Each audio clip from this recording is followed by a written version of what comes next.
guys, ang gagawin natin ngayon is ng sotanghon with alugbati and shrimp. Yan.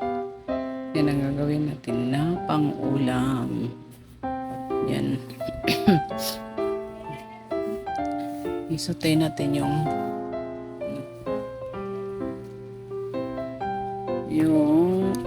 garlic at saka bombay. Isutay natin. Parang ano to, gisado lang ba?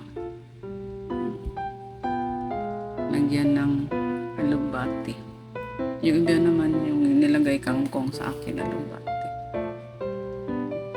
Lagyan ko na ng alugbati. Iba cabbage.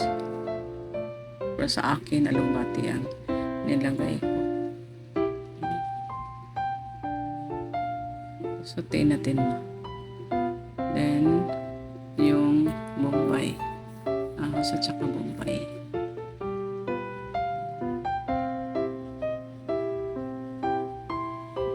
Lagay natin yung shrimp. Yung shrimp.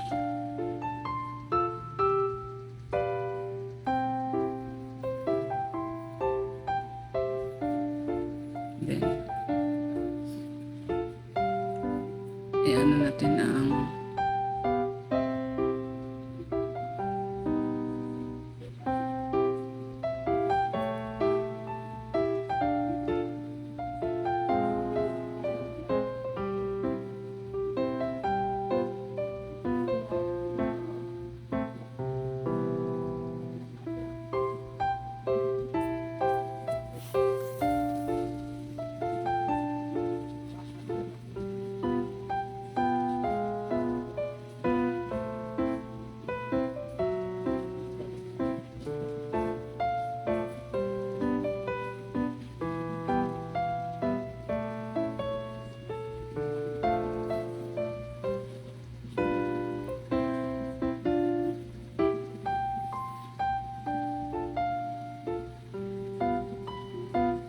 yan, nilagay natin yung alugbati.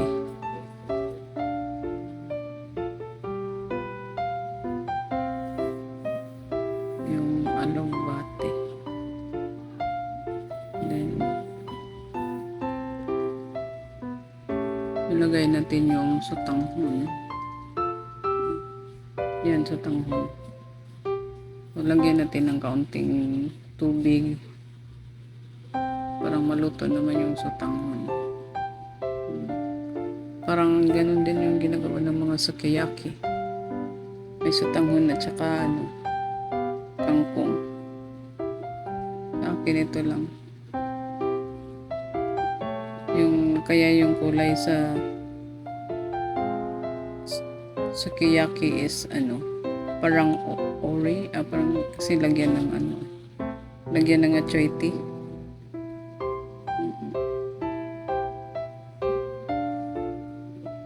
Sa akin, ito lang ang lagyan ko ng oyster sauce. Tsaka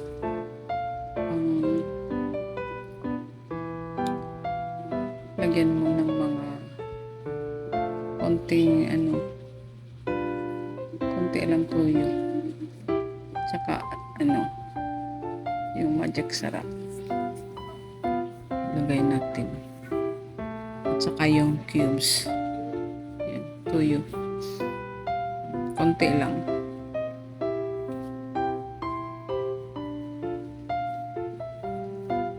So, hindi masyadong maputla ang natin. Yung labas ng niluluto natin. Parang may kulay din.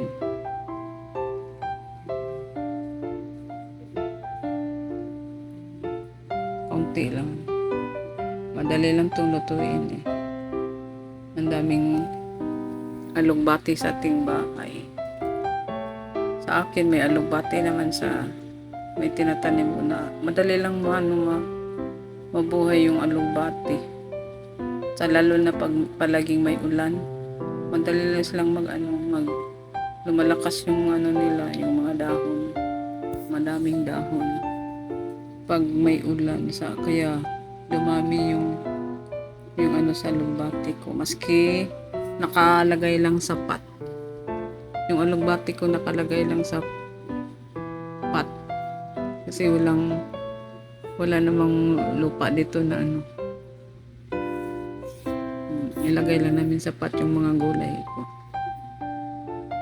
Yan. Madali lang to lutuin. Kasi yung iba naman hindi naman kumakain ng gulay, kaya nilagay ko sa nilagyan ko ng sotanghon. Pag alugbati lang lahat, hindi kumakain yan eh. So paglagyan mo ng sotanghon kain yan kasi may may sotanghon.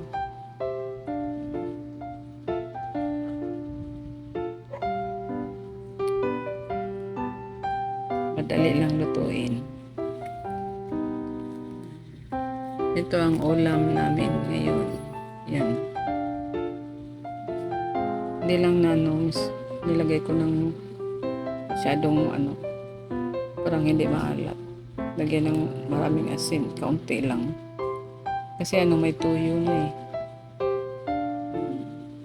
Kunting kulo lang luto na. So, yan. Pakuluin lang ng kaunti yung madali lang lutuin.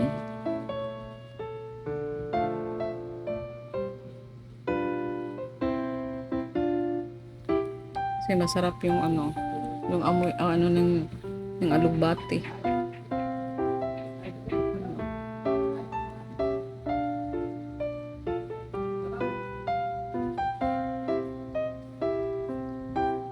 Yan. Malapit nang maluto yung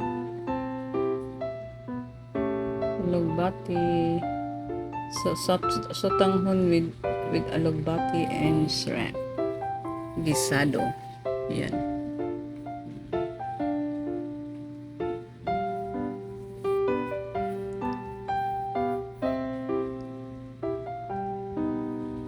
Lagyan natin ng magic sarap.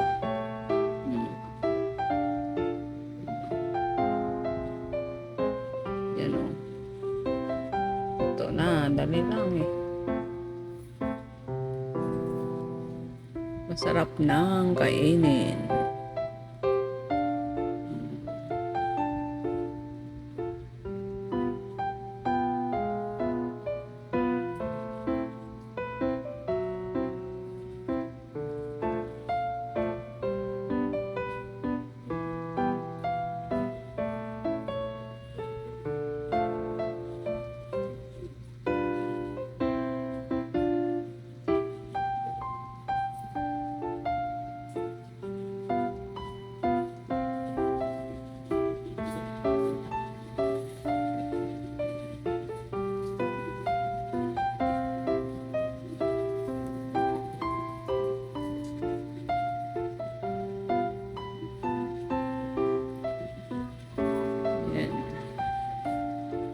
Ayan natin